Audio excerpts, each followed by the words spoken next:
আসসালামু আলাইকুম রহমতুল্লাহি ওয়া বারাকাতুহু।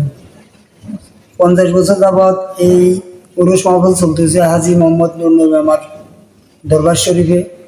আমরা খেজমত করে যাইতেছি আমাদের বাড়ির পাশে, আমাদের বাড়ির আঙ্গিনায় সবসময় আমরা আসতাম, ওনার কেরামতি আমরা দেখতাম। উনি আমাদেরকে অনেক কিছু তৈরি করে খাওয়াই, ওনার কেরামতি আমরা দেখছি এবং আমাদেরকে দেখেছিলেন।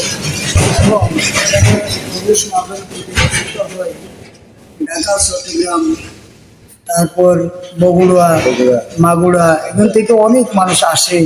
কেন আসে? তারা যদি উপকার না পায় কেন আসে এখানে?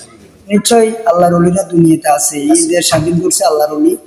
এবং আমরাও একজন এক রকমের কথা বলে, তুই বলক সব, তাতে কোনো সমস্যা নাই।